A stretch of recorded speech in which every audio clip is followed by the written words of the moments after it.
Si je faisais ce travail-là dans d'autres pays, tu sais, mettons, en Afrique, par exemple, où le journaliste d'enquête, c'est très difficile, je serais probablement mort. J'aurais été tué.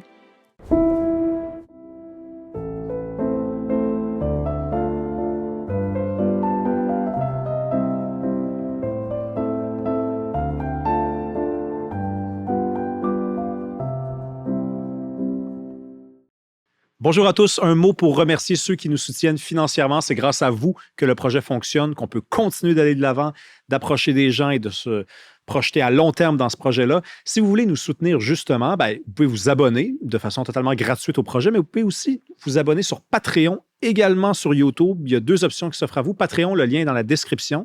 YouTube, vous allez juste en bas comme ça parce que vous êtes abonné, mais vous avez aussi rejoindre, se joindre. Vous pesez là-dessus et dans les 2 cas, ça vous donne accès aux épisodes 3 semaines d'avance sans publicité ainsi qu'à du contenu exclusif. Sinon, à mardi prochain. Merci.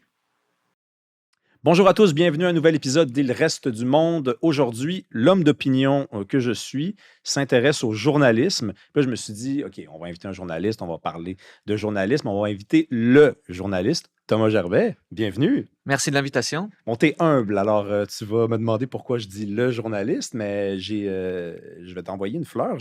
Beaucoup de gens disent que t'es pas mal le journaliste au Québec en ce moment le plus hot. Donc, celui à qui on envoie des courriels lorsqu'on veut dénoncer quelque chose. On m'a même dit que ta boîte courriel, elle rencontre des difficultés. Là, elle se remplit vite. T'es bien informé. Non, après, j'ai pas la prétention de dire que je suis le meilleur, puis je pense pas être le meilleur, mais c'est vrai que j'ai remarqué qu'il y a un cercle vertueux, c'est que plus on sort d'histoire, plus on reçoit d'histoires. Et donc, effectivement, maintenant, je peux piger dans les très bonnes histoires que je reçois de la part du public. Puis il y a des gens qui me font confiance, fait que ça vient me nourrir. Puis finalement, ça vient rejaillir aussi sur la qualité des histoires qu'on peut sortir ou l'ampleur des histoires qu'on peut sortir. Fait que je suis même un peu pris dans ce phénomène-là où j'ai un peu trop de monde qui m'écrit. Il y a des gens qui sont frustrés parce que je fais pas leur histoire. Donc j'en donne aussi beaucoup à des collègues. Puis des fois, je dois dire non, je dois apprendre à dire plus souvent non. Mais c'est vrai que des fois, il y a des gens qui sont un peu fâchés. «Comment ça, vous parlez pas de ça?» Je dis: «Écoute, j'ai reçu des dizaines Ben oui. de sujets, je peux pas tout faire», tu sais, Mais t'en sinon. reçois combien de courriels dans une journée? En fait, l'année dernière, j'ai compté que pas des c'est pas tant des courriels parce que ça, on en reçoit Oui, oui, de mais on mais parle. l'année dernière, en une semaine, j'avais reçu 53 propositions de sujets. Alors là-dedans, tout était pas pertinent, mais plus souvent qu'autrement, il y a des bonnes histoires aussi que les gens, soumettent. Alors il faut faire le tri là-dedans. Je sais pas si tu avais reçu moi, j'avais envoyé un courriel là, pour que tu parles de mon enfance. Je sais pas si c'est en route, là. Tu veux t'intéresser à ce sujet-là? C'est une blague. Ah OK, je pensais que non, parce que je me dis des fois, j'ai peut-être échappé quelque chose. Toi, tu voulais pas devenir journaliste en plus. Non, non, non, c'est vraiment quelque chose qui m'est venu sur le tas. Je suis né en France, j'ai fait mes études en France, puis, le journalisme en France, c'est vraiment, assez élitiste. Il faut des plugs, pour mettre le pied dans la porte, obtenir des stages. Moi, je venais de la banlieue de Paris, classe moyenne, j'avais pas de contact, je connaissais personne dans le monde médiatico, politique parisien, tout ça. Donc c'est comme si, j'avais comme rayé ça de mon champ des possibles. Et c'est un peu plus tard que, après avoir mis les pieds au Québec, que je me suis dit, finalement, tu sais, c'est quelque chose de possible, je pense que ça me correspond, puis j'ai embarqué là-dedans. Le fait d'avoir été, au Québec, ça m'a donné un peu plus d'ambition dans la vie. Oui, puis en plus, Ouais. c'est comme c'est complètement le contraire d'un système où ça prend des plugs, parce que là, tu as commencé quand même en région, là. Tu as vraiment commencé, dit au bas de l'échelle, c'est-à-dire avec des petits dossiers dans un plus petit univers. Ouais. Tu as commencé où exactement à travailler? Moi, je dis toujours que j'ai commencé au journal étudiant, de l'Université de Montréal, au Quartier Libre. Commencé à écrire des articles, après, j'ai géré une section, après j'ai été rédacteur en chef et ensuite, moi, je voulais faire de la presse écrite, c'est ça qui me plaisait. J'ai essayé d'avoir un stage à la presse, j'ai été refusé, un stage au Soleil, j'ai été refusé. Puis en dernier recours, pas parce que j'aimais pas Radio-Canada, mais parce que le micro, la caméra, ça m'attirait pas trop, j'ai tenté de faire un stage à Radio-Can, puis ils m'ont pris et je suis allé faire un été à Rouyn-Noranda en 2008 et c'est là que j'ai pris goût au médium radio. À l'époque, on était soit radio, soit télé. L'écriture est venue par après, donc ça a été vraiment une bonne nouvelle. Quand Radio-Canada a commencé à faire du web, de l'écrit, là, finalement, mon amour de l'écriture a pu revenir à travers ça, donc j'étais très content finalement d'être allé à Radio-Canada. C'est quand la première fois que tu as mené une enquête, que tu as publiée et que tu as reçu des échos qui t'ont fait réaliser que, wow, là, vraiment, mon travail a un impact? Je dirais qu'après mon stage, en Abitibi, à Rouyn-Noranda, où je n'ai pas fait nécessairement d'enquête, ça a duré un été. Ensuite, je suis allé travailler 3 années à Sudbury, dans le nord de l'Ontario, pour Radio-Canada toujours. Puis d'abord, j'étais pas nécessairement satisfait des sujets qu'on me donnait. Parce que faut savoir que dans une salle des nouvelles, il y a ce qu'on appelle un affectateur, donc quelqu'un qui va dire aux gens, bon, ben, toi, aujourd'hui, tu t'en vas couvrir, je sais pas moi, telle conférence de presse. Puis souvent, je trouvais que c'était un peu plate, là, ce qu'on me demandait de faire. Fait que là, je me suis dit, OK, demain, je vais amener un sujet, une proposition de sujet. Et ça a été, il y a eu de l'ouverture, donc j'ai continué, j'ai continué. Et c'est comme ça que, tu sais, je dirais pas que j'ai fait rapidement de l'enquête, mais j'ai commencé à faire des enquêtes sur, à l'époque, il y avait une grosse compagnie minière là-bas, une grosse grève. Puis là, j'ai commencé à fouiller, aller chercher des sources, des contacts. Donc là, j'ai commencé, à voir que ça pouvait avoir un impact sur par exemple, sur la relation, le conflit de travail, où j'ai commencé à faire des sujets, même à un moment donné, j'ai fait un sujet sur, quelqu'un qui avait voté aux élections sans être canadien. Puis, j'ai eu un appel de la police le lendemain qui voulait savoir qui était ma source. Donc là, j'étais un petit cul, mais pour la première fois, j'étais, amené à OK, non seulement ça a de l'impact, mais je vois qu'il va falloir que je protège ma source. Puis donc j'ai commencé à sentir que ça avait de l'impact. Mais c'est davantage quand je Mais suis c'est arrivé bizarre quand même, la police qui t'appelle pour savoir. Enfin, ils voulaient c'était illégal. t'intimider, parce qu'ils savent très bien que c'est pas du tout recommandé pour un journaliste de dévoiler ses sources. Ouais, ils se sont essayés, je pense. Ils se Ouais. sont essayés, puis moi, j'ai tenu mon bout, mais c'est un peu plus tard quand même. Tu sais, c'est rare qu'un jeune journaliste se lance directement dans l'enquête. D'abord, l'enquête, ça prend du temps, puis les patrons vont pas toujours donner l'espace et le temps à un jeune journaliste de faire de l'enquête. Mais ensuite, je suis allé à Montréal, j'ai couvert beaucoup le printemps érable, les manifestations étudiantes, puis j'ai travaillé à l'émission de radio le matin.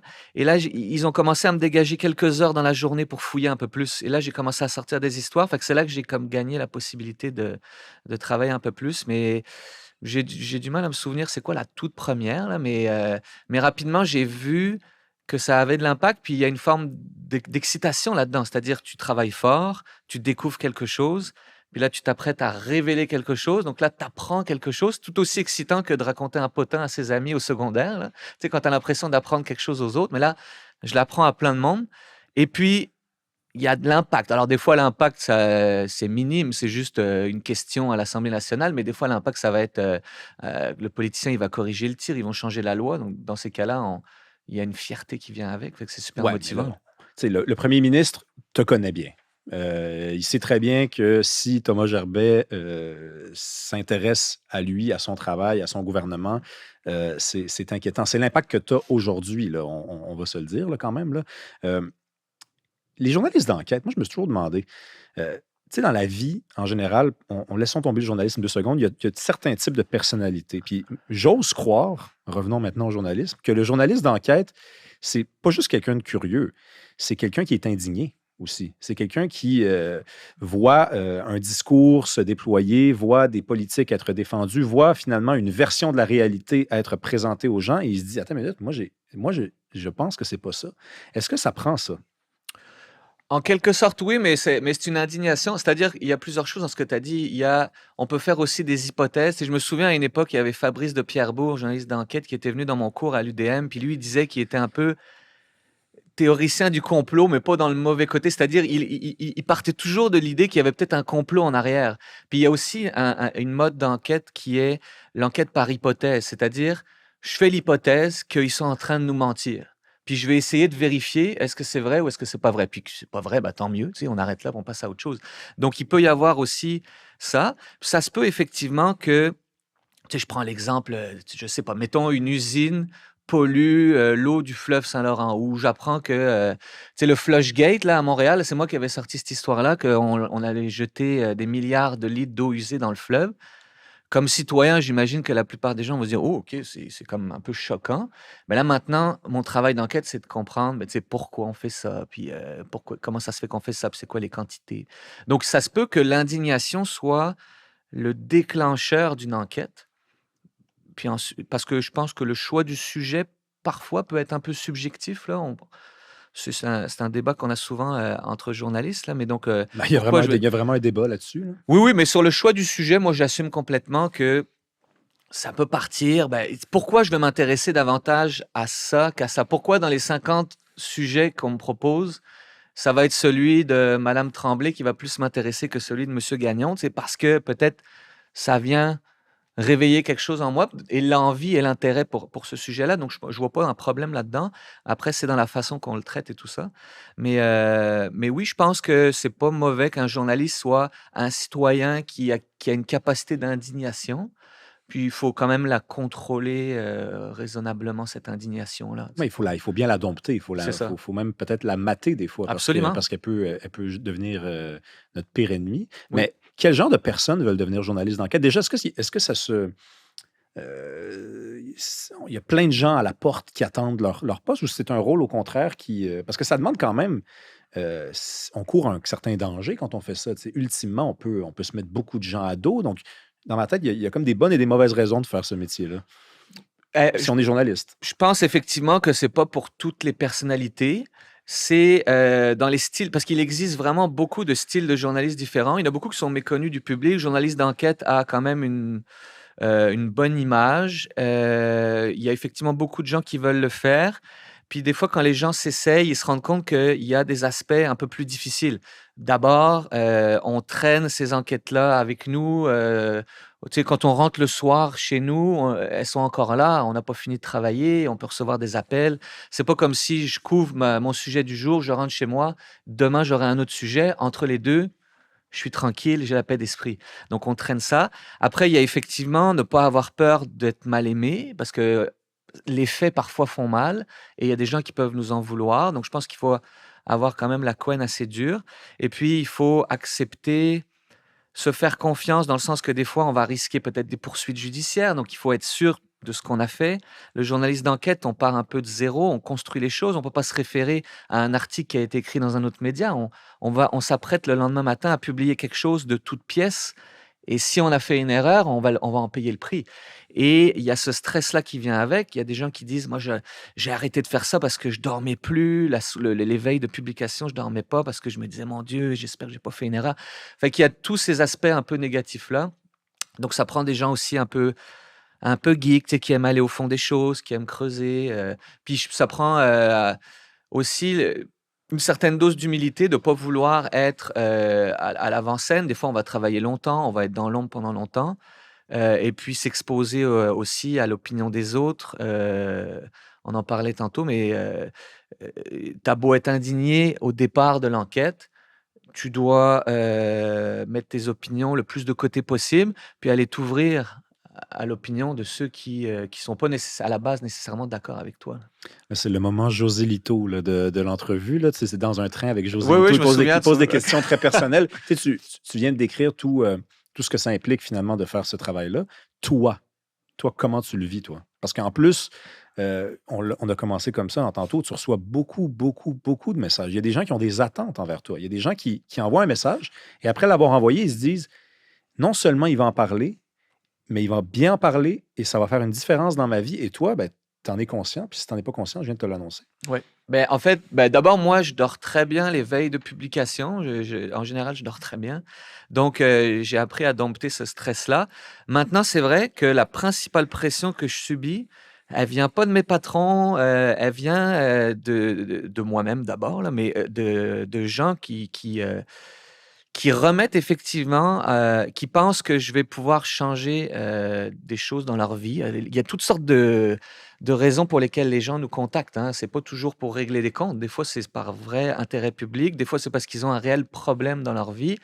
Et malheureusement, des fois, on peut pas la faire leur histoire, soit parce que l'intérêt public est pas évident ou tu sais, c'est comme sa situation à cette personne-là, puis c'est pas ça vaut pas la peine qu'on mette autant de ressources là-dessus pour que le public sache ça. Mais les gens sont parfois, déçus, parfois fâchés et j'avoue que j'ai eu un peu de mal à dealer avec cette nouvelle pression-là. Là, maintenant, j'ai un peu plus d'aide, pour faire le tri et puis, je vis mieux avec le fait de dire: «Non, désolé, mais» Parce que ces gens-là, ce qu'ils vivent, c'est hyper important. C'est au cœur. Ils vivent un gros problème pour eux. Mais c'est C'est majeur même. majeur. Puis ils ont l'impression que c'est le plus important. Mais moi, je vois d'autres choses aussi, là, donc je suis obligé de faire le tri. Donc, des fois, les gens, ça les brasse un peu de se faire dire, bah, désolé, mais votre histoire, tu sais, elle est pas si. C'est pas qu'elle est pas importante, mais tu sais, je m'adresse aux francophones de tout le Canada, puis peut-être que votre histoire, elle concerne juste une personne, quelques personnes dans un quartier de telle ville, puis malheureusement, c'est pas d'intérêt public, tu sais. Ouais. Mais comment on fait pour. Parce que le piège, moi je le vois, là, et tu l'as un peu nommé tantôt, c'est de devenir plus gros que son propre travail, plus gros que le rendu, que le travail qu'on fournit. On peut aimer ça aussi, hein. On peut commencer à entendre beaucoup notre nom. Ah, il a dit qu'il craignait quand je m'intéressais à quelque chose. OK, je suis rendu là. Comment on fait pour. Et est-ce que toi, tu as réussi aussi, mais à faire la part des choses finalement?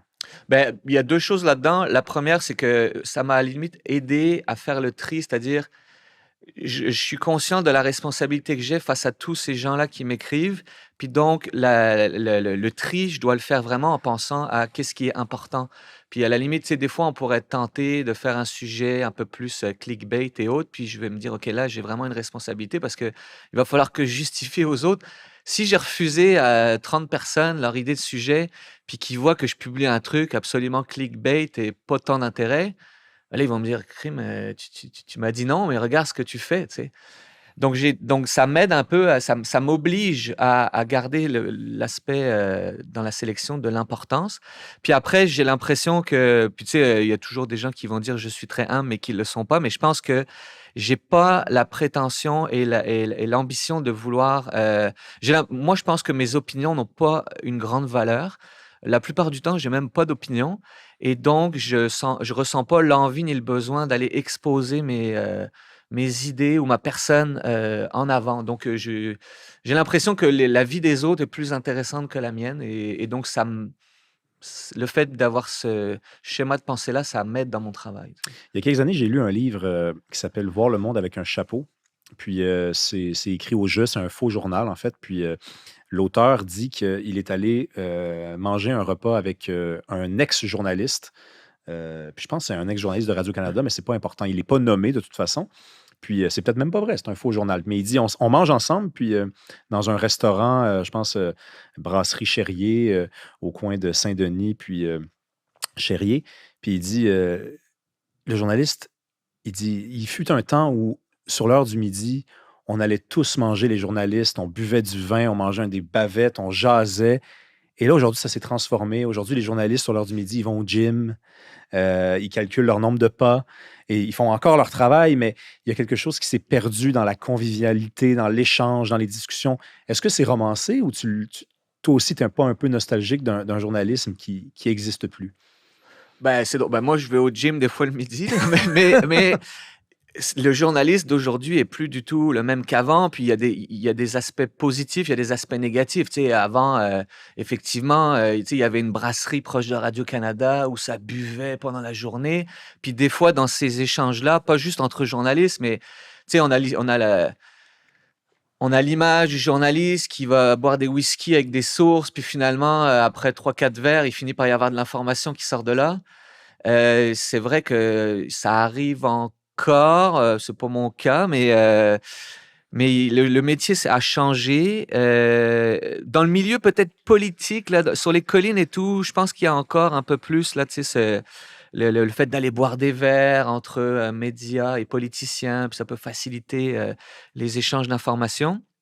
Euh, le journaliste d'aujourd'hui, avec tout ce qui va plus vite, il a moins le temps et peut-être aussi qu'il passe moins de temps sur son travail. On va plus aller prendre des cafés, mais bien souvent, les journalistes, ils vont pas prendre le temps d'aller prendre des cafés avec des sources. Puis moi, c'est un conseil que je donne, c'est vraiment la rencontre physique avec des contacts, des sources, fait toute la différence. Puis aujourd'hui, on fait face à une nouvelle réalité de plus jeunes journalistes qui ont même peur de téléphoner.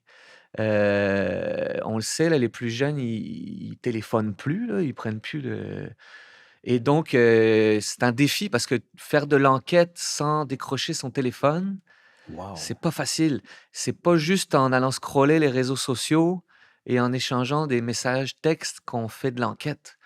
Donc c'est un je veux pas faire mon vieux, jeu là, mais je m'inquiète un peu comme sur la capacité puis il y a des nouvelles façons de faire de l'enquête là, tu sais, je me contredis moi-même, mais la vieille façon de faire de l'enquête, de rencontrer les gens, de prendre du temps au téléphone, ça change un peu. Ben C'est, oui, mais non, ouais. mais attends, mais ça, je veux qu'on prenne le temps de discuter de ça parce que tu as parlé de vitesse. Puis ça, il faut en parler, la vitesse. Aujourd'hui, moi, j'étais, il y a quelques semaines, dans la salle de nouvelles de Québécois et Christian Dubé a annoncé sa démission. Donc, moi, j'ai vu à côté de moi un journaliste voir la publication de Christian Dubé en, tu sais, vraiment, il y a 10 secondes. Ouais, Et ouais. là, on commence à crier go, go, go. Et là, je vois des gens courir, débrancher des téléphones, des gens avec des papiers, ça tombe, un café se renverser. Et là, je me suis dit, waouh, ça, c'est beau.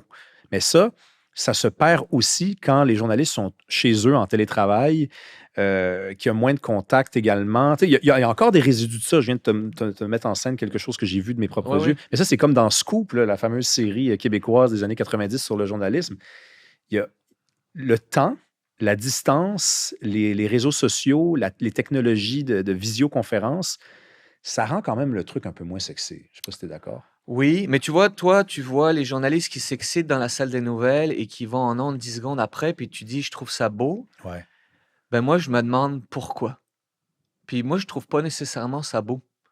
Parce que puis je serais tu d'autres des collègues qui seraient pas nécessairement d'accord avec moi, mais moi, je vois ça aller, puis j'ai ce recul-là parce que je travaille sur un temps qui est plus lent, mais j'ai fait ce quotidien-là, Le beat. puis je comprends pas pourquoi on va si vite. Qui nous demande ça? Tu sais, c'est comme les annonces, on a eu des élections, nous on l'a dit à 20h37, puis ils l'ont dit à 20h39.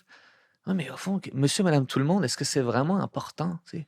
Que ça soit tout de suite, tout de suite, tout de suite, là? Qu'il y ait des alertes, que tout ça qui demande ça?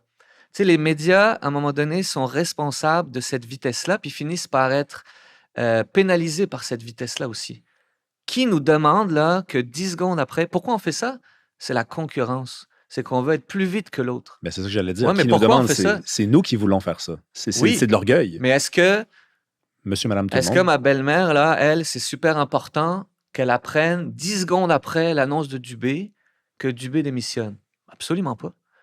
Elle a plutôt envie de le savoir. Oui, elle va le savoir, mais de bien le savoir, que ça soit remis en contexte, que ça soit bien expliqué, que ça soit pas garoché, tout ça. Donc, j'ai l'impression qu'on est responsable un peu de cette vitesse-là. Puis ça, c'est une réalité moderne, là, la vitesse de l'actualité, euh, qui nous dessert, je trouve. Et puis le flux d'actualité est incroyable, là. Je veux dire, on noie les gens dans une quantité de nouvelles immense. On est nous-mêmes pris dans cette espèce de vague-là, de tsunami quotidien de nouvelles, avec parfois, on devrait prendre plus le temps des fois de prendre un pas de recul, de mieux trier, donc je suis moins à l'aise avec cette nouvelle réalité des médias. On est gavé. Absolument. Puis on gave. Tu sais, moi, je pense que les premiers responsables, là, ce sont les médias eux-mêmes. En On même on temps, Thomas, je veux dire, je t'écoute, je réfléchis, puis qui demande ça? C'est vrai que j'ai jamais rencontré personne qui n'est pas dans les médias et qui m'a exprimé clairement le besoin de savoir à 10h31, si c'est à 10h31 qu'il a démissionné, Christian Dubé, qu'il a démissionné. Mais les médias, s'ils offrent ça, c'est parce qu'il y a un public, c'est parce qu'il y a un lectorat, c'est parce qu'il y a des gens qui sont aux aguets, qui attendent cette nouvelle-là. mais ils vont la voir.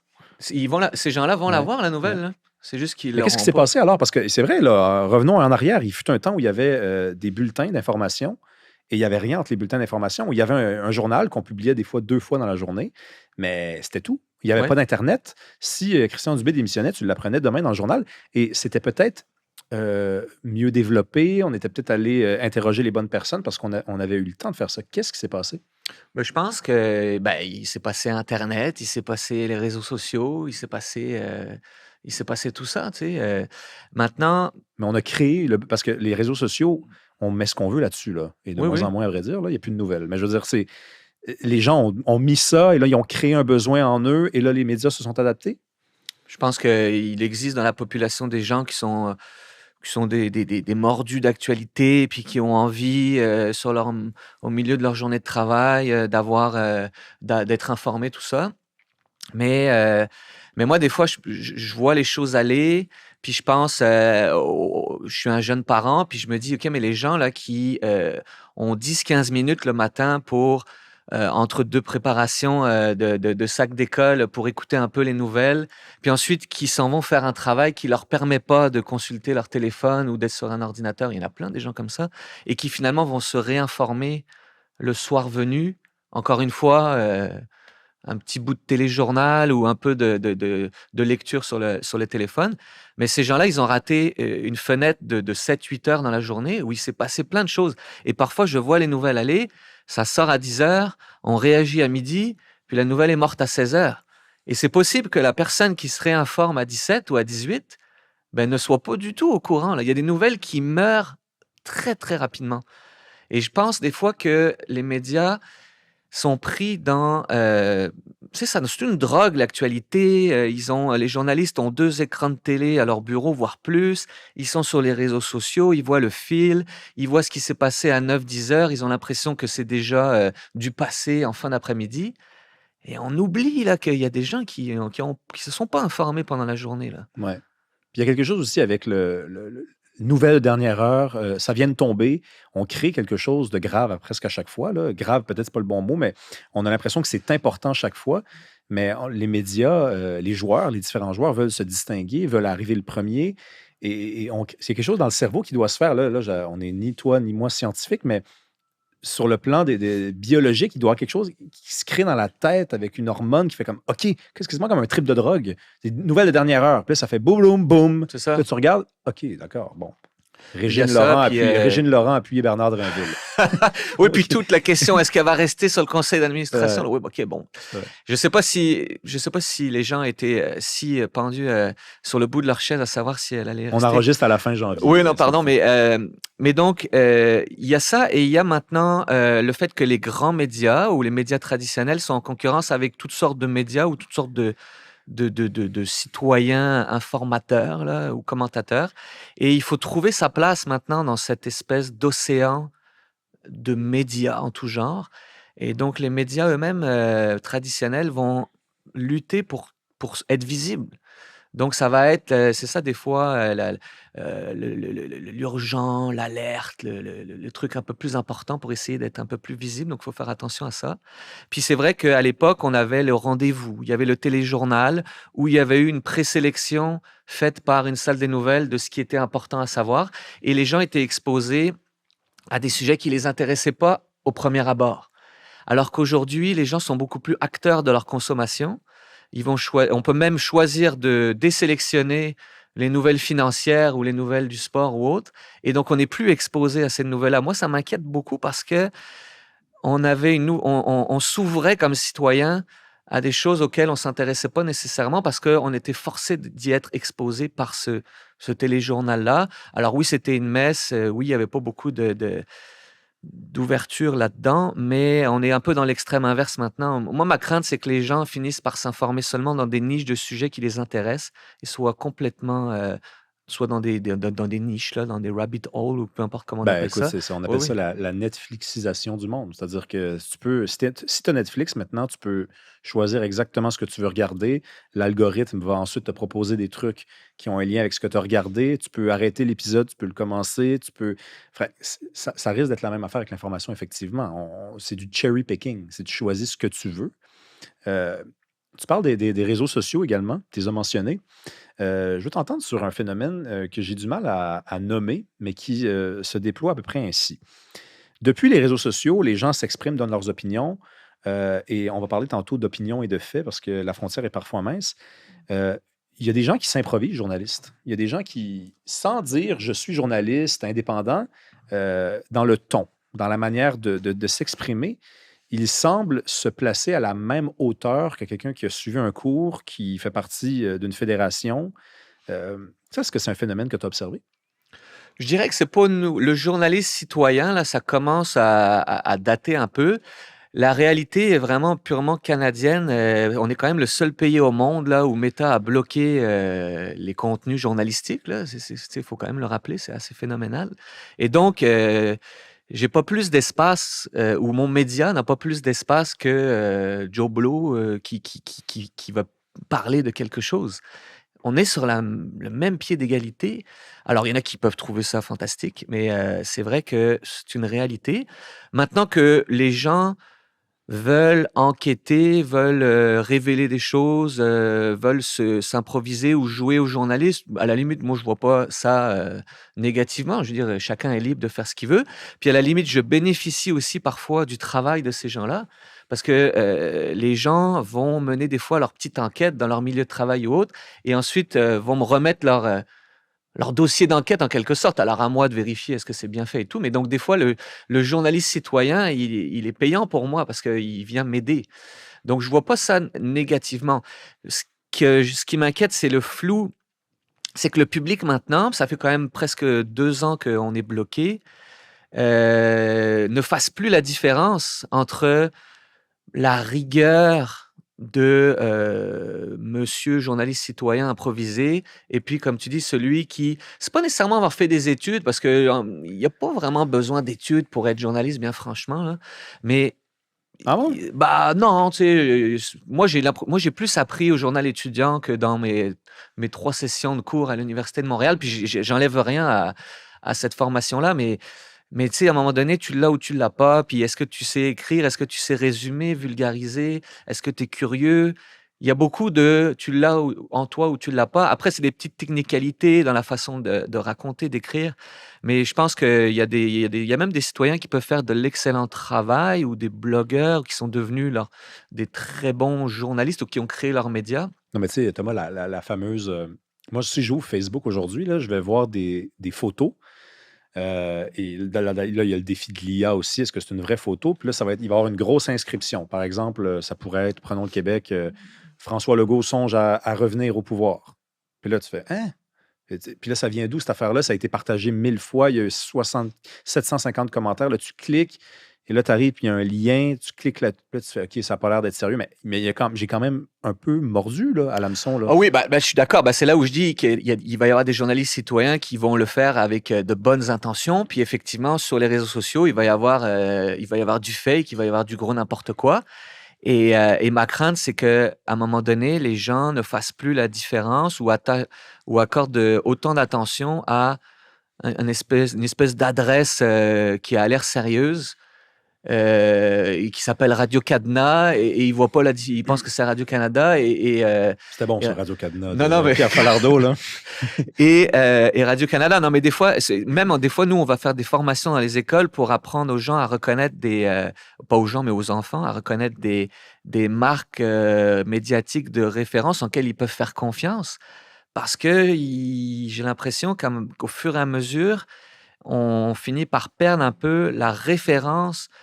Il faut savoir, OK, je lis la presse, je vois l'adresse de la presse, je sais que je peux faire confiance à ce journalisme-là parce qu'il répond à certains standards. Puis ensuite, je lis un autre truc d'une autre adresse. Ça a l'air d'un média, mais c'est pas la même rigueur en arrière. Puis j'ai l'impression qu'il y a un flou qui est en train de s'installer. Et je ne sais pas où est-ce qu'on s'en va, là, tu sais, dans ce flou-là. Est-ce que le flou va être plus présent ou est-ce qu'on va réussir à revenir avec des marques références que les gens vont consulter? Parce que maintenant, il faut faire l'effort. Comme on n'est plus présent sur les plateformes de réseaux sociaux, les gens doivent faire l'effort d'aller sur les plateformes médiatiques. Et il y en a qui font pas cet effort-là, Non, non. ce petit effort supplémentaire-là. Non, non, non. Ben, les gens qui tenaient pas tant que ça à s'informer, qui avaient rien contre et qui, dans l'idéal, le faisaient et qui ne peuvent plus le faire via Facebook, moi, je leur parle, puis des fois, ils me disent, ben non, c'est ça, j'y vais pas. Je dis, mais tu sais que ça fait une différence monumentale dans ta vie, dans ta conscience citoyenne. Il y a plein d'affaires qui t'échappent. Et là, je les entends des fois me confondre le premier ministre du Canada, le premier ministre du Québec, ne pas être capable de me nommer le ministre des Finances. Ça, c'est tragique, ça. Il y a quelque chose parce que ça se renverse, mais tu fais pas de politique, là, mais as-tu des idées? Parce que moi, j'en ai pas. Comment ça se renverse, cette tendance-là? Si ça demeure bloqué sur Meta Comment on va faire pour attirer les gens vers les plateformes originales? En ce moment, on essaye par des moyens détournés, d'être quand même présent sur Meta. Je pense que le fait d'être le service public et d'être moins, sous la pression de la publicité, du revenu publicitaire fait que moi, comme journaliste qui travaille pour le service public, ma motivation va être d'essayer d'aller toucher le plus de monde, même si c'est sur une plateforme qui va pas nous rapporter d'argent. Donc, je vais aller faire une publication Facebook, je vais trouver un lien indirect pour permettre aux gens d'y aller, mais en même temps, je le vois qu'il y a pas tant de gens que ça qui vont finir par aboutir sur mon texte. Donc, je pense qu'il faut pas lâcher, il faut continuer aussi de faire un travail rigoureux parce qu'on a tout un défi avec une partie de la population qui ne nous fait pas confiance. Donc, c'est une responsabilité de pas faire d'erreur, de maintenir cette confiance-là, voire même d'aller la regagner. Il faut pas lâcher, il faut continuer. J'ose penser, j'ose croire que, tu sais, au final, quand je regarde, là, que ça soit sur TikTok ou sur toutes sortes de plateformes, les influenceurs ou les journalistes citoyens, peu importe comment on les appelle, ils finissent toujours par parler de trucs qu'ils ont lus dans les grands médias. Donc, ça me rassure un peu, même si au final, ils citent pas, tu sais, il y a Radio-Canada. Ben moi, je me dis, ah, au final, c'est ce que j'ai écrit, ça a fait son chemin, puis c'est présent sur les publications des gens. J'ai fait mon travail. Tu sais. Je me dis toujours, qu'est-ce qui se passerait s'il n'y avait pas les grands médias traditionnels, comme on les appelle, ou vieux médias, peu importe. Ben, il manquerait la source de tout ce brouhaha-là, cette discussion-là, ces commentaires-là qu'on voit, ils s'abreuvent tous à ce qu'ils ont lu au final. Tu sais. Oui, absolument. S'il n'y avait pas ce contenu-là de base, ils parleraient de quoi, ces gens-là, sur les réseaux Oui, sociaux? c'est ça, c'est un truc, c'est un peu tabou de le dire, mais effectivement, il y a beaucoup de podcasts qui s'en prennent, disons, de façon très ouverte aux médias traditionnels, mais c'est un peu grâce aux médias traditionnels que la matière brute existe C'est ça. et que vous la commentez différemment et d'ailleurs, on salue que vous le fassiez. En tout cas, moi, je le fais. Je salue qu'ils le fassent. Mais bon, je pense que tous les joueurs sont importants dans cette partie-là. Tu as parlé de confiance. Tous les indicateurs à peu près semblent démontrer que le niveau de confiance des citoyens envers les médias traditionnels au Canada et aux États-Unis est en train de baisser. Ça fait à peu près une vingtaine d'années que tu as en tête de devenir journaliste. Comment tu l'as vu se développer ce rapport-là? Est-ce que tu reconnais que ça baisse beaucoup, là, notamment depuis la COVID? Oui, les chiffres le montrent. Quoi. Ce qui est quand même un peu rassurant pour nous, c'est que la confiance des Canadiens francophones envers les médias est plus grande que celle des Canadiens anglophones, dont reste un peu au-dessus du 50%. On est encore dans la zone majoritaire, mais je veux dire, c'est vrai. Là. La pandémie a fait très mal. Il y a une partie de la population, est-ce que c'est 10, est-ce que c'est 20%, où il y a eu une cassure avec les médias et on aurait pu penser que ça allait revenir et j'ai l'impression que ça n'est pas revenu. C'est le constat que j'en fais. Là. Il y a comme une partie de la population que les médias traditionnels ont perdu et qui n'est pas revenu. Alors, qu'est-ce qu'on fait? Moi, je pense que le mieux qu'on peut faire, c'est de continuer à bien faire notre travail, à être rigoureux, à essayer Qu'est-ce qui s'est passé, Thomas? Je pense que d'abord, il y a la question des vaccins, la question de la pandémie, où il y a des gens qui ont eu l'impression que les médias ne ne prenaient pas leur parti. Tu sais, il y avait la proportion qui était contre le vaccin. Tu sais, j'ai pas le chiffre. Mettons que ça soit 10 ou 20%, là, c'est pas le bon chiffre. Ne se reconnaissaient pas dans le discours des médias traditionnels. Les médias étaient, au début de la pandémie, un peu comme tout le monde, à tâtons. La science évoluait au fur et à mesure et donc il nous est arrivé, les grands médias aussi, de dire quelque chose et son contraire le lendemain parce que, on ne faisait que rapporter ce que les autorités et la science nous disaient, dans un avion qui se construisait en plein vol, là, comme on dit. Donc il y a eu une certaine cassure, des gens qui se sont pas reconnus, des gens qui ont eu l'impression qu'on leur enfonçait des choses dans la gorge. Mais est-ce que tu n'as pas Heu, l'impression, par contre, que ça aurait pu être évité si la posture de certains médias avait été différente? C'est-à-dire que comparons les médias à des êtres humains, parce que de toute façon, il y a des êtres humains derrière les médias. un être humain qui se trompe, puis qui dit « Hey, j'ai merdé ». Ça ne veut pas dire que tout ce que je vais faire désormais, ça n'a pas de valeur, mais cette fois-ci, je me suis trompé. On construisait l'avion en plein vol. Ça aurait peut-être fait une différence. Peut-être qu'il y a eu un manque d'humilité aussi. Tu sais, il y a plein de dossiers puis que tu n'as pas couvert forcément, mais ça me vient en tête comme ça. Tu sais, la santé cognitive de Biden. Tu sais, il fallait être vraiment actif sur Twitter pour voir les vidéos qu'on ne voyait pas sur les grands sites de médias de nouvelles. La COVID, finalement, tu sais, il y a des gens qui ont été ridiculisés parce qu'ils sous-entendaient que ça avait été fait dans un laboratoire à Wuhan. Le FBI retient cette hypothèse-là aujourd'hui. L'intérêt n'est pas de revenir sur ces questions-là particulièrement, mais moi, je n'ai pas entendu d'excuses. Et si on ne peut pas faire des excuses parce que, Colin, on a trop d'orgueil, ben, peut-être de changer les pratiques. Est-ce que toi, tu as vu, par exemple, les pratiques changer? Ben, je pense. Puis là, je parle pas J'ai de dit la. beaucoup de choses. Non, non, mais oui, OK. Pour ce qui est de la pandémie, je pense que on a un peu sur le tard trouvé une façon de donner la parole. Tu sais, je pense aux manifestations de camionneurs à Ottawa, par exemple. Euh, on a eu un peu de difficulté. Puis j'ai aucune difficulté à l'expliquer. Il y a la question comment on fait puis je te demande de te mettre à notre place, comme quand tu as quelqu'un qui dit quelque chose de faux, de factuellement faux, et que tu as une partie de la population qui affirme que, tu sais, je parle pas du début de la pandémie où la science évoluait, mais à un moment donné, il y a des choses qui sont, c'est faux. Tu sais. Comment tu fais pour donner la parole à ces gens-là, sachant que ce qu'ils vont dire est faux? Tu sais, je parle pas de dire, c'est pas la même chose que de donner la parole à quelqu'un qui dit, moi, je suis inquiet. Je suis inquiet parce que le vaccin, j'ai l'impression qu'il a été développé trop vite. Tout ça, c'est des opinions qui ont lieu d'être. Peut-être que les médias auraient pu peut-être davantage rapporter cette inquiétude-là. Mais à un moment donné, quand sur un sujet, puis je parle pas du vaccin nécessairement, mais quand sur un sujet, il y a quelqu'un qui tient un discours qui est faux, comment tu fais, toi, comme média, parce que tu as une responsabilité de ne pas diffuser quelque chose qui est faux. Ben, C'est moi, notre responsabilité. ben, moi, Alors, comment tu fais pour... ben, tu fais pas, tu donnes pas Ben la non, ben c'est parole. ça. Et ben donc, Ouais, mais là, on se fait je t'ai reprocher de ne pas donner la ben, je t'ai parole. donné des exemples de choses qui se sont avérées vraies. Donc, c'est là que ma question, maintenant que moi, je me mets à leur place. Oui, pour l'humilité et l'excuse, je peux répondre Non, mais à je me ça, mets à mais- la place de oui. quelqu'un, là, par exemple, pendant la COVID, qui était convaincu que le vaccin, la COVID, ça avait été un accident de laboratoire à Wuhan. Ça a circulé, cette théorie-là. Et ça a toujours été présenté comme une théorie fausse et du complot. Aujourd'hui, c'est l'hypothèse du FBI. Donc, cette personne-là, à l'époque, personne ne lui a donné la parole, alors qu'on pensait que c'était faux, mais c'est devenu vrai. Alors là, ce qui m'intéresse, c'est la mécanique de je pense que c'est faux et je sais que c'est faux.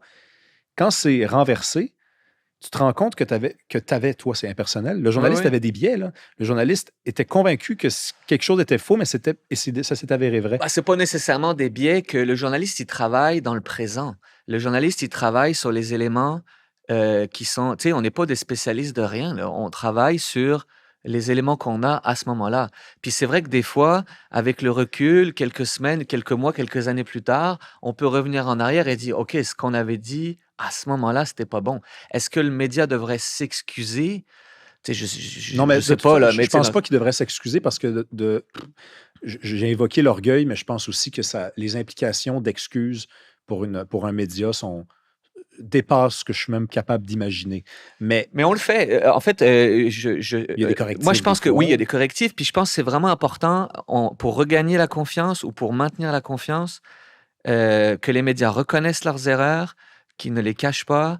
C'est pas tout le monde a le droit de se tromper. On est tous Ben oui. humains. On peut tous faire des erreurs, incluant des erreurs de fait.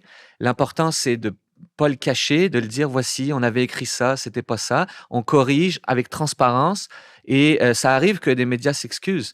Ça nous est arrivé, ça arrivait à d'autres. Et je pense que c'est sain, que c'est bien, puis que ça va contribuer aussi à regagner la confiance de la population, d'être dans cette transparence-là. Et je pense que les médias, parfois, ont la couenne un peu trop fine, là, devraient un peu plus accepter la critique et ne pas avoir peur c'est ça, d'assumer des erreurs. On publie énormément de choses, on est des humains. et tout le monde peut se tromper. Personne n'est Oui, parfait. oui, oui. Mais tu sais, l'idéal, c'est de changer la posture aussi parce que des événements que l'on vit en direct et des avions qu'il faut construire en plein vol, il y en aura d'autres. Et j'espère et ça c'est une opinion, mais j'espère que les journalistes, en passant, on n'a même pas encore nommé Radio-Canada. Fait qu'on ne parle pas de Radio-Canada, on parle des médias. Oui, oui. Des médias. J'ai construit la rencontre comme ça. Là. Il y a C'est pas pas de le procès de Radio-Canada. Pas encore, en tout cas. Ça sent bien, c'est ça. Ouais, C'est ouais, comme les avocats ouais, ouais. qui démarrent Euh, tranquillement. mais, tu sais, j'espère seulement que la prochaine fois qu'on va vivre un truc qu'on ne comprend pas et qu'on découvre tous ensemble, il y aura moins de gens qui disent ça c'est faux, ça c'est vrai, ça c'est faux, ça c'est vrai. Ou alors, s'ils le font, que ça soit plus clair que ça c'est vrai en date d'aujourd'hui, ça c'est faux en date d'aujourd'hui. Parce que j'ai de la difficulté. Autant je trouve qu'il y en a qui délirent là, avec la COVID encore à ce jour, puis qui n'en sont pas sortis. Je le regrette, mais je le pense. Je pense j'ai de la difficulté à ne pas leur donner raison sur beaucoup de trucs qu'on dénonce tous, toi et moi, puisque là, on voit le niveau de confiance baisser, puis on se dit qu'il faudrait que ces gens-là reviennent. Des fois, il y a des blessures qui sont presque même impossibles à penser. Moi, ce que j'aime comme format journalistique, c'est quand les médias disent voici ce que l'on sait pour le moment. Tu sais, je ne sais pas si tu as déjà vu ça, là, mais voici ce que l'on sait. Puis ça évolue, puis ça montre que voilà, on est au même niveau que vous. C'est quoi la différence entre un citoyen et un journaliste? Je ne dis pas tout le monde est citoyen, mais ce que je veux dire, c'est que le journaliste, il a le temps de vérifier que celui qui travaille dans son camion ou peu importe, il a pas le temps de faire ça. Nous, on a le luxe, la chance d'être payé pour pouvoir faire ce travail-là de vérification pour les gens. Mhm. Et donc, mais on est à la base pas plus informé que les autres, là. C'est juste que nous, on va faire cet exercice-là pour tout le monde, d'essayer de vous dire, écoutez, voici ce qu'on sait. Tu sais, il y a eu un attentat, là, ben, rendu là, voici ce qu'on sait. Sans, sans aller plus loin, sans faire d'hypothèses, de prétentions. Et je pense que ça, c'est apprécié. Je veux qu'on parle d'opinion et de journalisme, donc de recherche, d'objectivité aussi, prétend-on. Euh, L'opinion a vraiment triomphé. Moi, on en parlait, toi et moi, au téléphone. Il y en a vraiment beaucoup d'opinions là, dans le monde du journalisme, à la télévision, à la radio. Les experts, il fut un temps où les experts étaient des experts. Donc, tu vas chercher un expert en sécurité publique. Là, il vient souvent à la télé, puis tu te dis, mais il est à droite, lui. Ou il est à gauche, lui. Puis, donc, l'opinion, parce que l'opinion, c'est faufilé quelque part. Toi, tu tiens au journalisme. Ça a peut-être même fait partie des conditions de ta venue. Tu voulais vraiment pas te prononcer sur des enjeux. Tu dis toi-même que tu n'en as pas vraiment tant que ça des opinions. Est-ce que c'est un truc qui te fait capoter, ça? La transformation du monde médiatique, le triomphe finalement de l'opinion.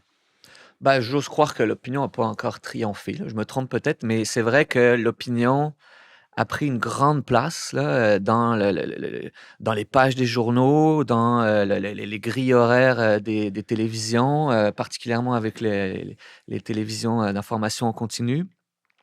J'entendais notre ancienne directrice dire dans un congrès de journalistes qu'on était rendu au maximum, là, on n'allait pas aller plus loin que ça. C'est Lucie Julien, ça. Luce Julien, c'est Luce ça. Julien. C'est vrai que ça a pris beaucoup de place, puis j'ose dire que je trouve que c'est trop. Mais aussi, je comprends pourquoi certains médias qui n'ont pas nécessairement les ressources financières. C'est que ce qu'il faut comprendre, là, que les gens peut-être n'ont pas toujours saisi, c'est que faire 1 heure de télé avec 3 commentateurs de l'actualité, ça coûte beaucoup moins cher que de Ben faire oui. une émission enquête d'1 heure, là.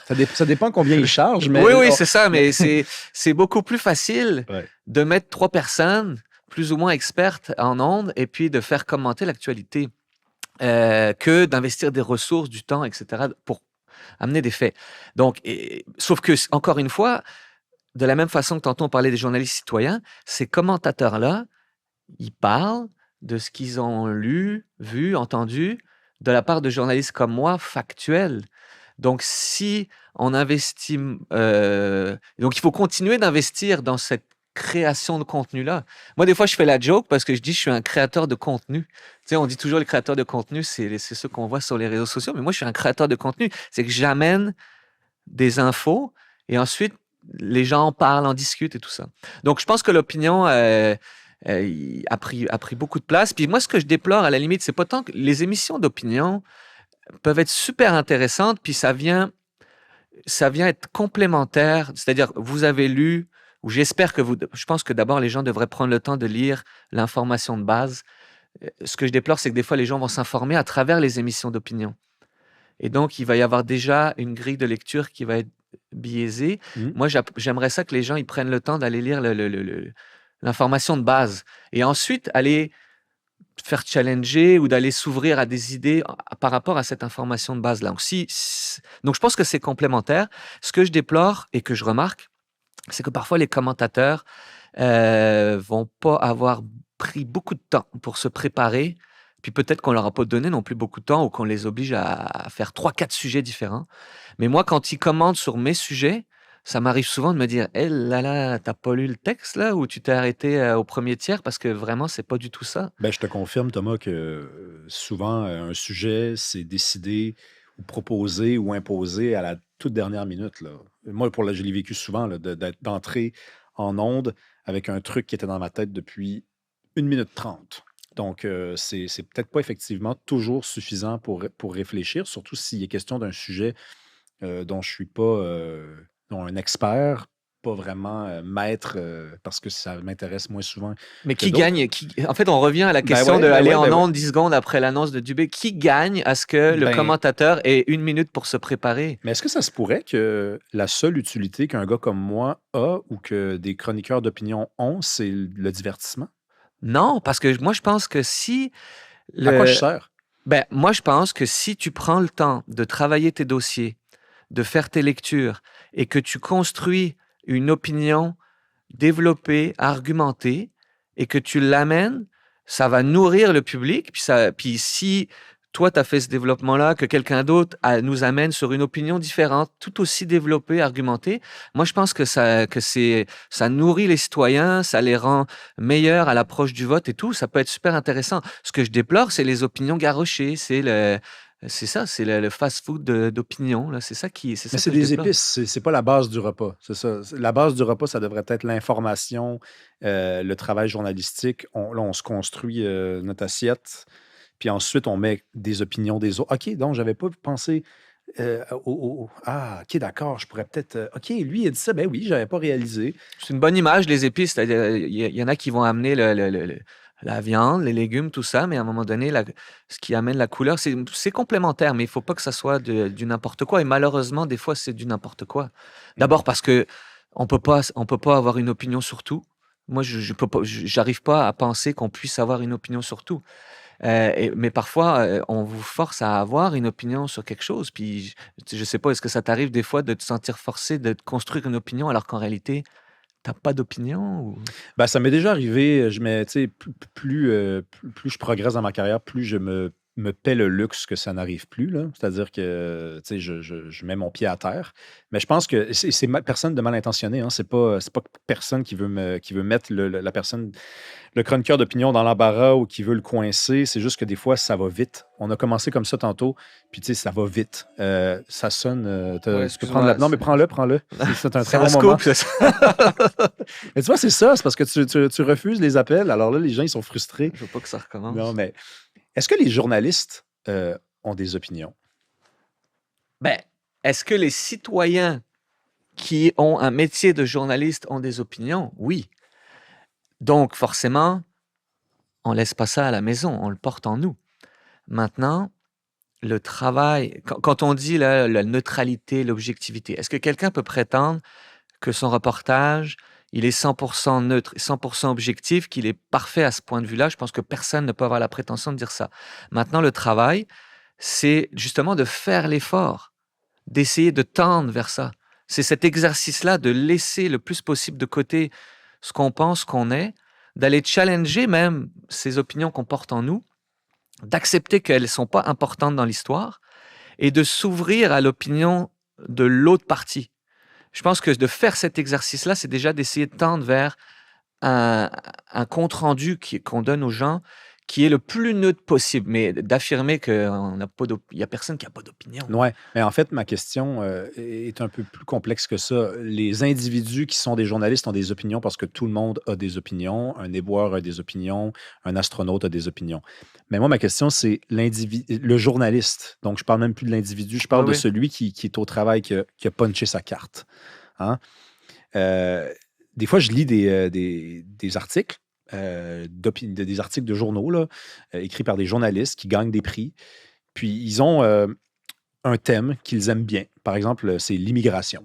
Mais c'est juste d'une façon qu'ils l'abordent. C'est OK, on va aller parler de telle personne qui est menacée d'expulsion, de tel étudiant qui avait cru au PEC, mais là, ça ne fonctionnera pas. Et là, tu te dis, OK, tu n'es pas allé, mettons, t'intéresser, je ne sais pas, à des professeurs qui pourraient te dire que les classes sont bondées. Et là, je me dis, ben, cette journaliste-là a des opinions. Ben, c'est la responsabilité et c'est tout le défi du journaliste de se faire violence et d'accepter. Puis je vous dirais que c'est même un problème sociétal en 2026 qu'on a de plus en plus de mal à s'exposer aux idées des autres qui ne sont pas les nôtres. Je veux dire, on le voit, là, il y a une certaine fermeture là, qui est visible. Mais ce que je t'ai décrit, est-ce que sans que Oui, tu c'est nommes vrai. Non, ce que évidemment. tu décris est vrai, c'est-à-dire qu'il y a des Bon, journalistes qui vont pas suffisamment faire l'effort d'aller donner la parole à des gens qui ne pensent pas comme eux. Mais c'est et encore une fois, on n'est pas parfait et on peut se corriger et on peut s'améliorer. Mais donc oui, si toi, comme journaliste, ton opinion de l'immigration, elle est l'opinion A, tu dois faire l'effort d'aller non seulement donner la parole, mais je dirais même plus, d'aller essayer de comprendre et même de te mettre. Moi, ce que j'essaie de faire, c'est que j'essaie de me mettre dans la peau de celui qui ne pense pas comme moi. Là. Donc, je vais prendre un exemple théorique. Là. Mettons que moi, je sais pas moi, la pollution, ça me choque au plus haut point. Tu sais. Mais il y a une usine qui a pollué. Il faut à un moment donné que même si j'aurais tendance à penser en dedans de moi, c'est le méchant, tu vois. Il y a peut-être une raison pourquoi la personne, elle a fait ça ou l'entreprise a fait ça. Peut-être que c'est parce que les normes sont impossibles à respecter, parce qu'elles ont été mal faites. Ça se peut que c'est un malheureux accident et qu'ils s'en veulent. Tu sais, et donc, je dois aller d'abord parler à cette personne, comprendre, et même, je me dirais, à un moment donné, je me force à essayer de me dire, OK, si j'étais dans la peau de cette personne-là, comment je verrais les choses? Donc, il faut se faire violence et ne pas penser que la tribune qu'on a, qui est un pouvoir, une responsabilité, elle sert seulement à exposer la voix de ceux qui pensent comme nous.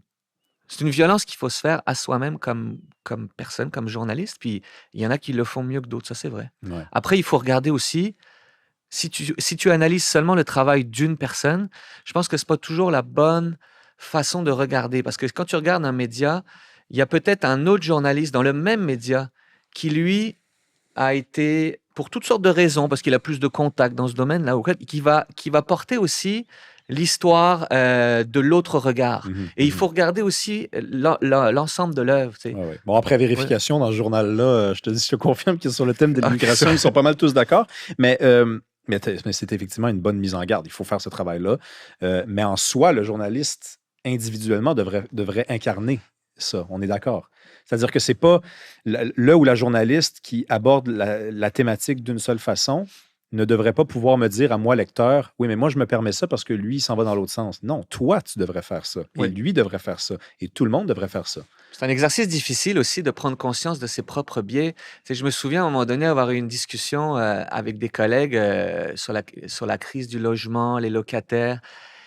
Puis j'étais comme, ouais, mais j'avais fait la réflexion, je disais, mais regardez, vous, là, vous êtes tous, ouais, j'étais là-dedans, mais on est tous propriétaires, là, ceux qui sont autour de la table en train de parler des gens qui se font rénovancer ou autre. Je fais, regardez, on est tous propriétaires. Certains même, vous avez des locataires.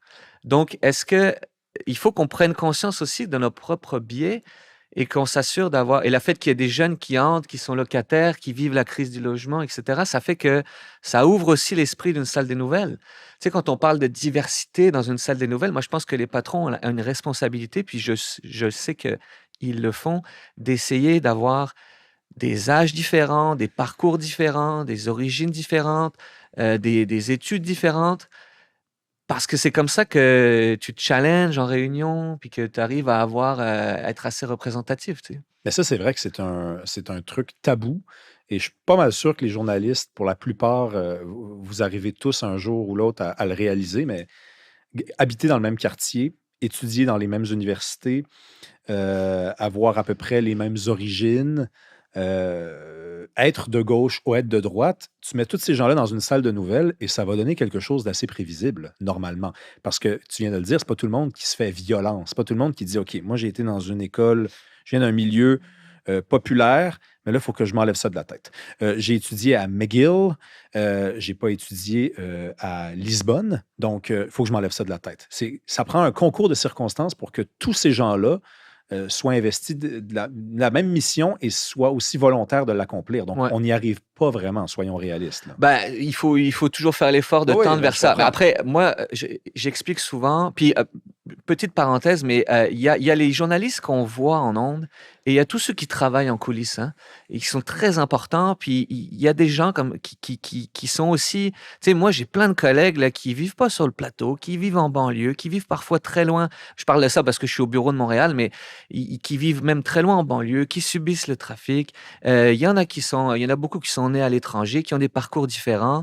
Et puis c'est souhaitable aussi, tu sais, à un moment donné, on parlait beaucoup qu'il fallait que les gens se reconnaissent, tu sais, visuellement, la diversité visible. Mais il y a un souci aussi sur, tu sais, si tu as des gens de toutes les couleurs, mais ils ont tous étudié à Brébeuf, est-ce que tu as une vraie diversité? Ben non, tu sais. Donc, je pense qu'il y a quand même une recherche de diversité, toutes les diversités possibles. Et il y a quand même un effort qui est fait à ce niveau-là. Puis j'ai oublié l'idée que je voulais amener. Non, c'est correct. Mais attends, c'était quoi? Bon, bref, peu importe. Non, non, mais tout à fait. Ouais. Mais je vais t'amener ailleurs. Alors, Radio-Canada. Radio-Canada, chose promise, chose due. Il y a un mandat à Radio-Canada. J'ai déjà parlé avec des gens qui me disaient oui, mais ça, c'est archaïque, c'est un truc, tu sais, on regarde pas ça, puis on nous emmerde pas avec ça. Ben, il existe quand même. Il est disponible. Là. Vous allez sur Google, vous tapez mandat Radio-Canada, ça tombe dans votre face. Et quand on lit ça, on se dit, mais comment ils font? C'est toute une gymnastique que ça demande pour être objectif, faire un travail libre, mais à la fois faire la promotion du multiculturalisme, faire la promotion de l'unité canadienne. Et c'est là que, et j'oserais pas mettre ça dans une théorie du complot parce que je pense que c'est un peu plus noble qu'une théorie du complot. Il y a un doute qui est dans l'esprit de beaucoup de gens, à savoir, c'est pas vraiment un média neutre. C'est pas vraiment un média public qui tend vers la neutralité, vers l'objectivité. Crime, ils ont un mandat, c'est écrit noir sur blanc, qui doivent faire ces affaires-là. Toi, comment tu te démerdes avec ça? Mais honnêtement, là, je le connais pas. Est-ce que tu l'as, le mandat de Radio-Canada? Oui, je peux le Il y a sortir. marqué multiculturaliste Oui, là-dedans? oui, tout à OK. fait. Tout à Mais fait. là, donc, tu vois, je ne connais même pas le mandat de Radio-Canada. C'est pour dire que je me réveille pas le matin en disant comment aujourd'hui je vais pouvoir respecter et appliquer le mandat de Radio-Canada, là. Moi, je pensais que c'était informer et divertir les Ben, Canadiens. je vais le sortir là, OK. pendant ce temps-là, mais tu sais, tu comprends alors que quand même, tu sais, t'as beau me dire non, non, mais moi, je te jure, Rémi, puis je te crois en passant, Thomas, là, je veux dire, Non, non, non, mais dans le sens, c'est pas quelque chose dont depuis le on début, discute. j'ai pas eu l'impression que tu me bullshitais une seule fois, puis je pense pas que ça commence tout de suite, là, puis on s'est Mais en parlé au 18 téléphone. ans, il n'y a jamais personne qui m'a dit rappelez-vous que le mandat de Radio-Canada, c'est de faire cela. Ça fait 18 ans que je suis dans cette boîte-là, puis je te dis, moi, je pensais que c'était informer et divertir les Canadiens. Non, mais regarde, alors ici, j'ai le mandat. CBC Radio-Canada est notre radiodiffuseur public. La loi sur la radiodiffusion exige que nous offrions des services de radiodiffusion qui comportent une très large programmation qui renseigne. Je vais le lire au complet, Oui, ok? oui, C'est vas-y, pas très vas-y. long. Éclair et diverti. La loi précise en outre que notre programmation devrait être principalement et typiquement canadienne, refléter la globalité canadienne et rendre compte de la diversité régionale du pays, tant au plan national qu'au niveau régional, contribuer activement à l'expression culturelle et à l'échange des diverses formes qu'elle peut prendre. Jusqu'à présent, il n'y a pas de souci, là. Être offerte en français et en anglais de manière à refléter la situation et les besoins particuliers des collectivités de langues officielles. Chercher à être de qualité équivalente en français et en anglais. Contribuer, là, ça commence à se corser. Contribuer au partage d'une conscience et d'une identité nationale. Refléter le caractère multiculturel et multiracial du Canada. Donc, ça, c'est la section 3.1 de la loi sur la radiodiffusion. Le Moi, CRTC, c'est ça qui ouais, a enfin, pour ça ça. s'appelle le mandat de Radio-Canada. Mais tu sais, écoute, si tu me rassures, tu me dis, moi, on m'a jamais emmerdé avec ça. Mais c'est Mais parce qu'il y a des ça nuances à existe, là. faire. Ouais. Peut-être que, tu sais, Radio-Canada, comme service public, parfois doit, tu sais, on va diffuser le jour du souvenir, c'est la cérémonie du jour du souvenir. Ça fait partie, j'ai l'impression que le mandat de Radio-Canada, c'est peut-être que d'autres médias voudraient pas diffuser ça parce que c'est plate, puis il y a plein de gens qui vont pas nécessairement regarder ça, alors que nous, on a comme la responsabilité de diffuser des choses comme ça. Peut-être que c'est plus ça le mandat, mais bien franchement, au quotidien, là, il n'y a pas quelqu'un là qui est au-dessus de notre dos en train de dire ce que tu as écrit là, ça contribue pas à l'unité canadienne. Tu sais, Non, mais il n'y avait pas quelqu'un qui avait perdu sa job à Radio-Canada parce qu'elle avait dit le mot nègre, là, dans un contexte de discussion. Elle traitait personne de ça. Elle a dit le mot pour le titre d'un livre ou le titre d'un truc. oui, à CBC. Ouais. Ça n'existe pas quand même, ça. Il y a pas. Bah, je vois pas, il n'y a pas nécessairement de lien avec le mandat dans ce Ben, en cas-là. fait, c'est-à-dire qu'on s'empêcherait de réfléchir, tu sais, parce que dans le mandat, c'est marqué qu'il faut faire la promotion de multiracial, multiculturel. Donc là, il y a un mauvais mot qui a été utilisé. Oui, mais c'était dans un contexte où c'était pas une insulte. Oui, mais il y a le mandat, tu sais. T'as pas déjà senti ça, toi, à Radio-Canada? Bien franchement, là, moi, je suis libre de choisir mes sujets. Il y a jamais personne qui m'a dit, «Si tu écris ça, c'est pas bon». Tu sais, j'ai fait des sujets sur le gouvernement fédéral, sur Santé Canada, sur les pesticides, sur, l'utilisation de McKinsey par le gouvernement Trudeau. Hmm. J'ai jamais senti personne qui m'a dit: «Wow, attention, c'est la main qui nous nourrit». Et puis d'ailleurs, il y a un truc qui est super important à rappeler que les gens ne savent pas toujours. C'est pas le gouvernement canadien qui finance Radio-Canada. C'est des fonds du Parlement canadien. Puis la nuance est quand même importante, là. Ça reste la maison du peuple qui représente toutes les parties, là. Donc, souvent, c'est une question qui m'est posée Mais je pense que sur je pense que tu la trouves plus importante qu'elle est, là, parce que dans les faits, ça reste de l'argent public, là. Oui, mais dans le sens, c'est qu'il y a des gens qui pensent que le gouvernement en Effectivement. place Effectivement. a un pouvoir de contrôler alors qu'en réalité, il a pas il a pas la main sur les cordons de la bourse. Oui, oui. C'est de l'argent qui est voté par le Parlement. Mais Il y a une nuance, mais Non, mais je te comprends, oui. puis tu fais bien de la proposer. Tu vois, je l'ignorais, moi. Mais bon, ça ne change pas grand-chose dans ma tête, en toute franchise, parce que ça reste de l'argent public, là. Mais des fois, il y a des apparences de, puis tantôt, on revient un peu au même, mais tu sais, il y a tellement des risques niaiseux que des fois, les gens prennent, puis ça les emmerde. Moi non plus, je pense pas que Mark Carney appelle qui que ce soit à Radio-Canada pour dire Hey, tu sais que bon. Mais en même temps, tu sais, la fameuse entrevue avec Patrice Roy où il dit Je vais donner 150 millions si je gagne. Tu sais, tu fais. Tu sais, c'est pas de la faute à Radio-Canada, c'est de la faute à M. Carney. Mais je veux dire, tu sais, c'est sûr qu'après, je me mets à la tête de quelqu'un qui doute et je ne peux pas prétendre être en train de dissiper son doute. Bah, si dans une campagne électorale, mettons le parti libéral disait qu'il va donner de l'argent à Radio-Canada s'il gagne, est-ce que ça veut dire qu'on va s'empêcher de faire des reportages qui pourraient factuellement le faire mal paraître? La réponse, c'est non, de toute évidence. Non, non, puis De la même façon qu'à une époque, c'était les conservateurs et Stephen Harper qui étaient au pouvoir. Ils avaient, si on prend cette théorie-là que le gouvernement peut nous contrôler, ben, dans ce cas-là, c'était la même affaire aussi, quel que soit le parti. La vérité, c'est que on peut publier n'importe quel sujet d'intérêt public qui concerne le gouvernement en place. Est-ce que parfois les partis politiques ou les gens en autorité, même les gens dans l'opposition, prennent leur téléphone, appellent des patrons de presse pour se plaindre? Ça arrive, mais ça arrive de droite comme de gauche, là. Il y a vraiment une différence aussi entre Radio-Canada et CBC. Parce que tantôt, je t'ai donné un exemple un peu flagrant, là, puis tu m'as dit, mais ça, c'est CBC, puis tu as raison, parce que d'ailleurs, Pierre Poilièvre n'a jamais dit je vais définancer Radio-Canada. Il veut définancer CBC. Parce que, apparemment, je ne sais pas si toi, c'est un écho que tu as eu, mais c'est différent là-bas. Là. C'est peut-être même. Là, sur le plan, mettons des doutes idéologiques, ça se défend un peu moins. Tu as déjà entendu? Ben, enfin, là, Si je me souviens bien, l'argument principal de Pierre Poilievre était que les codes d'écoute de CBC par rapport la Mais réalité anglo-franco est complètement différente. C'est que la télévision anglophone au Canada est en concurrence directe avec les grandes chaînes américaines. On a la chance, en étant francophone, de moins subir cette concurrence-là.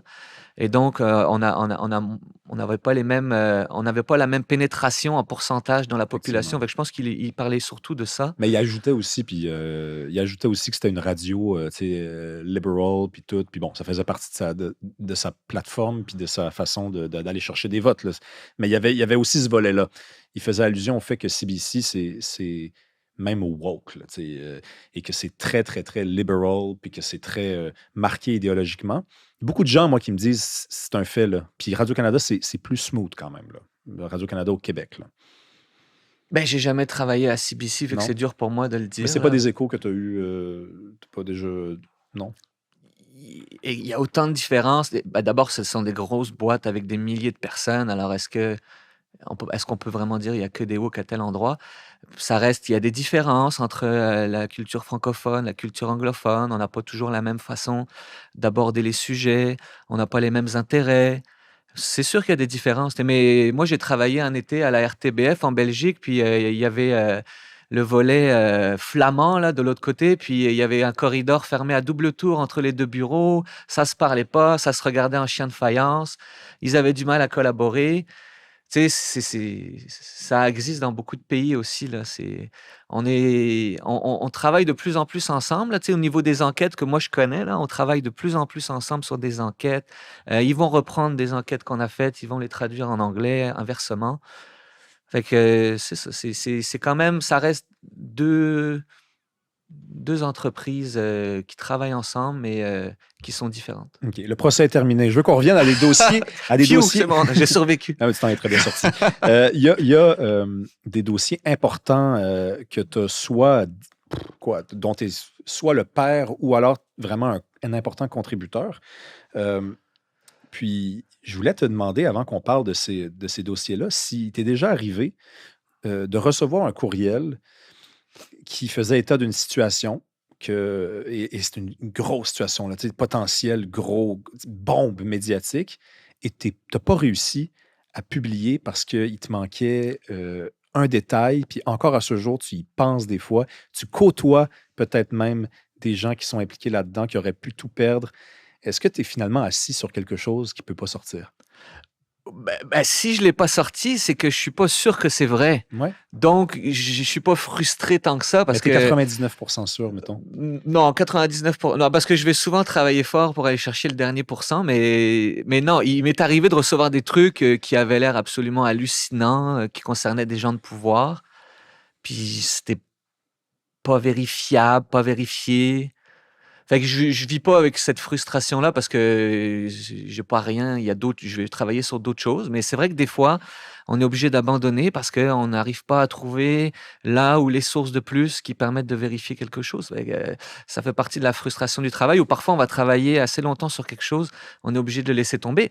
Et il faut aussi accepter que des fois on s'est trompé dans le sens que on est parti sur une mauvaise piste et l'erreur que devraient pas faire des journalistes, c'est de vouloir absolument insister et puis d'aller un peu tordre les, tu sais, ils se font une idée de l'histoire. Là, je te parlais au début de comment on fait des enquêtes, des fois par hypothèse.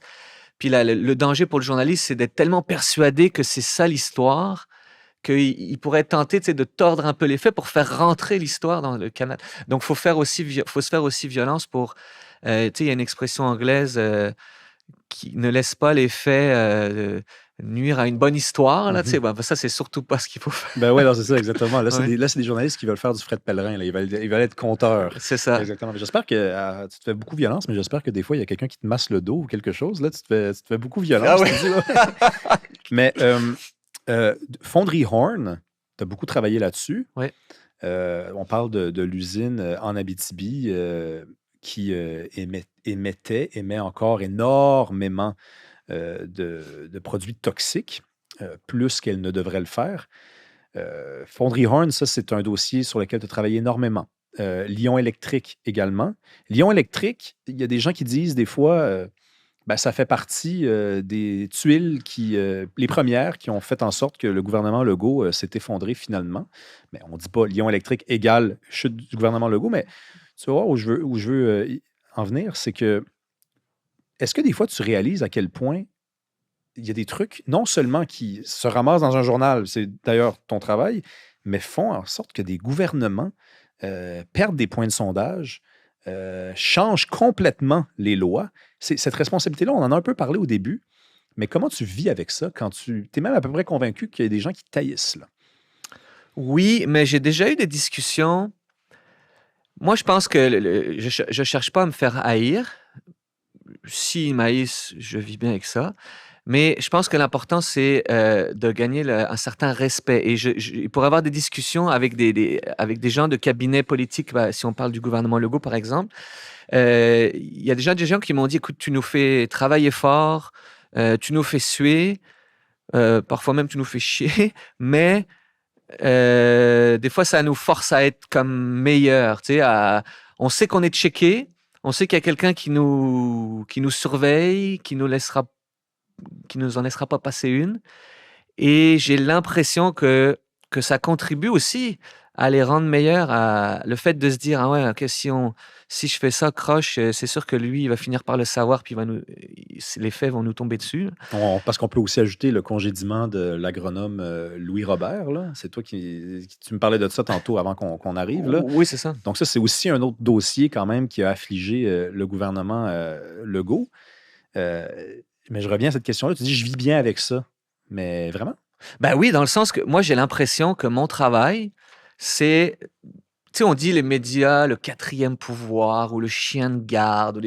Bon, c'est un peu galvaudé, mais il y a un peu de ça dans le sens qu'on est là pour les citoyens, parce qu'on a le temps que eux n'ont pas, pour surveiller, fouiller, vérifier, challenger, révéler ce qui a été fait de manière pas correcte, pas légale, et ensuite ils doivent s'ajuster, se corriger ou se faire blâmer ou peu importe. Donc, j'ai l'impression que j'ai ce rôle-là dans la société, puis je trouve que c'est un beau rôle, un rôle motivant, quelle que soit la conséquence. Je veux dire, si demain matin, c'est le Parti québécois ou le Parti libéral qui est au pouvoir, je vais faire exactement la même chose. Je vais surveiller les agissements du gouvernement, m'assurer que ce qu'ils font, c'est légal, correct, dans l'intérêt public, puis ça sera la même affaire.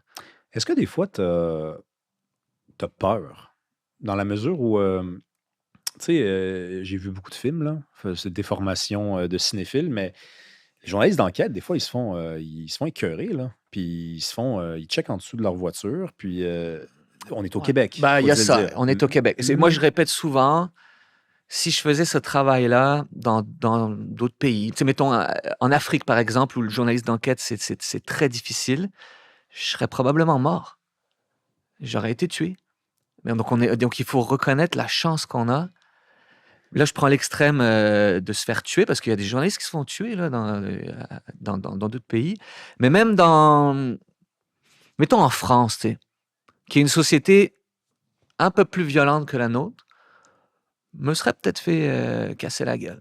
Je sais, tu sais, je sais pas, là, c'est une hypothèse, mais Ben, et donc je m'estime chanceux de faire ce travail-là au Québec, parce que il y a des gens qui peuvent me haïr profondément, mais ça s'arrêtera là. Puis je dis ça et en même temps, tu sais, on parlait récemment de femmes à la météo qui recevaient des menaces, puis il y a beaucoup plus qu'avant de haine sur les réseaux sociaux. Dieu merci, je ne subis pas cette haine-là, mais, heu, mais c'est plus psychologique un peu là, au Québec. Le pire qui peut nous arriver, c'est mais il y a des journalistes au Québec qui se sont fait poser des vitres par balles, ben à oui, l'époque où on mais tu parlait de la sais, mafia. je veux pas te faire peur, là. Je reçois bien mes invités, mais tu sais, la personne à la météo qui reçoit des messages haineux de quelqu'un qui a probablement le profil de quelqu'un d'haineux dans son sous-sol, parce qu'il n'y a pas de raison d'haïr une présentatrice météo. Mais il y a des raisons d'haïr Thomas Gerbet. Parce que si on est propriétaire d'une usine, de la fonderie Horn, de l'usine Thérapure à laquelle tu t'es intéressé tout récemment, et qui, elle aussi, a contaminé les eaux, a rendu malade certains de ses employés, ben, je veux dire, on est encore au Québec, donc c'est moins probable, mais tu cours peut-être un danger. Mais il s'est passé quelque chose au Tu Québec. as un enfant? Non, Enfin, mais je comprends, mais en même temps, tu sais, il s'est passé quelque chose au Québec il y a quelques décennies, là, un journaliste s'était fait tirer dessus.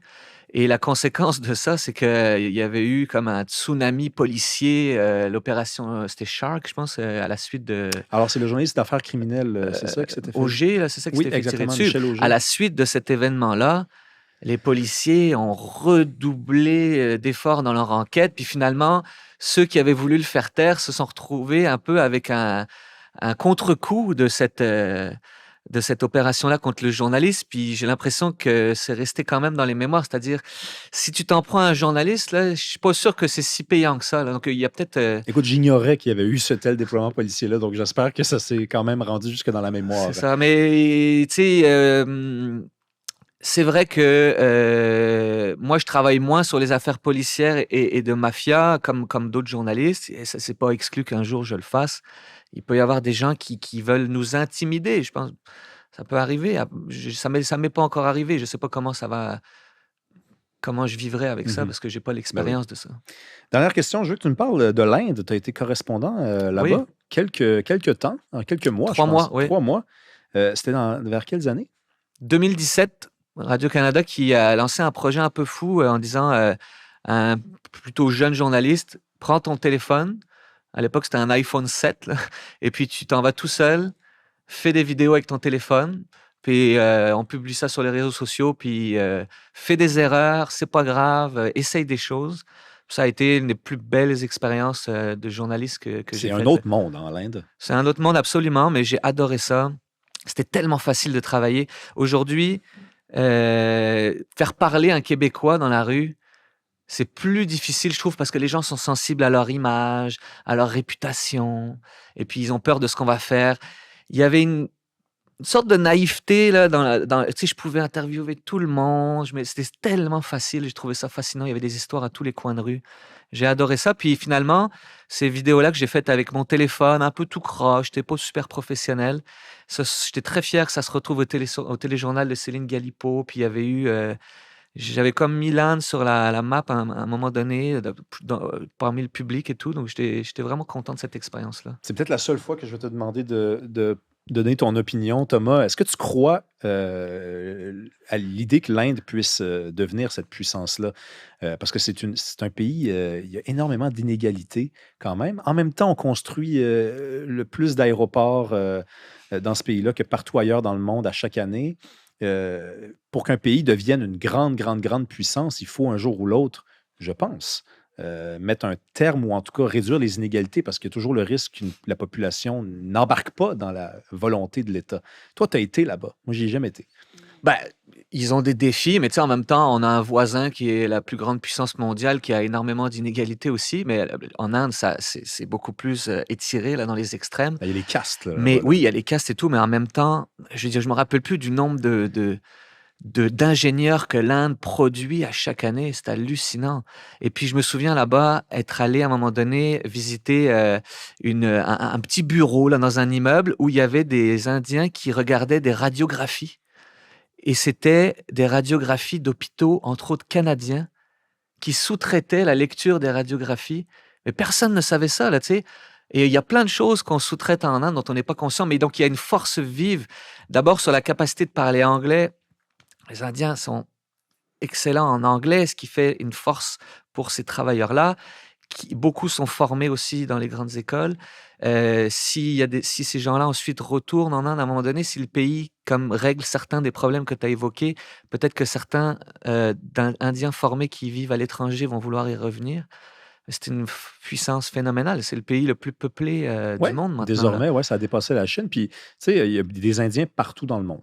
Et ça, des fois, on le mesure mal, mais c'est pas tous les pays qui ont des diasporas aussi importantes. Puis des fois, ça s'explique très simplement, c'est que c'est pas valorisé tant que ça que de quitter, d'aller étudier, de s'installer ailleurs, alors qu'en Inde, c'est extrêmement valorisé. C'est peut-être le pays avec la Chine qui a la plus importante diaspora dans le monde, donc une population qui n'habite pas le pays d'origine.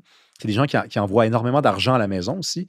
Donc, dans les échanges, on envoie, on partage la richesse également. C'est juste qu'on reste quand même souvent avec l'idée de l'Inde, c'est des égouts à ciel ouvert, Oui, c'est ben, pas mais beaucoup de c'est vrai papier de que toilette. Tu sais, j'ai l'impression que l'Inde fait sa place un peu dans l'ombre de la Chine, mais sérieusement, l'image qu'on a là, des rues de Calcutta, puis tout ça, c'est, tu sais, il y a une partie de l'Inde. C'est pour ça aussi qu'on y est allé. Ça faisait 10 ans qu'on n'était pas allé faire un seul reportage en Inde quand j'y suis allé en 2017.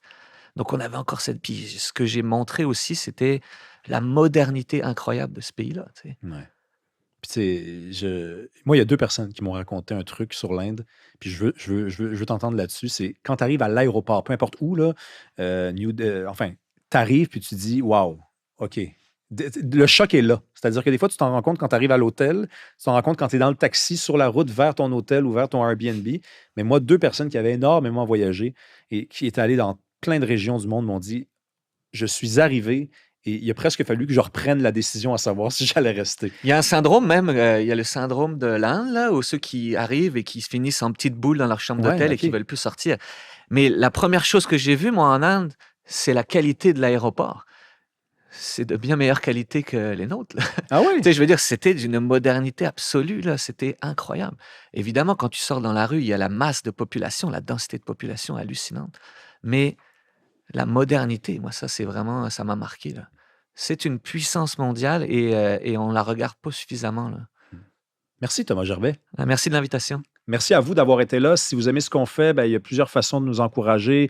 Gratuitement, ben, vous vous abonnez à la chaîne. Ça fait vraiment un effet. Vous pouvez commenter, vous pouvez envoyer la vidéo à des amis, parler du projet, ça voyage. Si vous voulez accéder aux épisodes 3 semaines d'avance ainsi qu'à du contenu exclusif pendant 3 mois, le tout sans publicité, ben, il y a deux façons de le faire. Vous pouvez nous rejoindre sur Patreon, le lien dans la description. Ça, c'est juste la version audio. Sinon, vous pouvez nous rejoindre. Donc, descendez, vous allez voir rejoindre, se joindre. Vous pesez là-dessus et pour une somme modique mensuelle, ben, vous allez accéder à tous ces privilèges-là. À mardi prochain.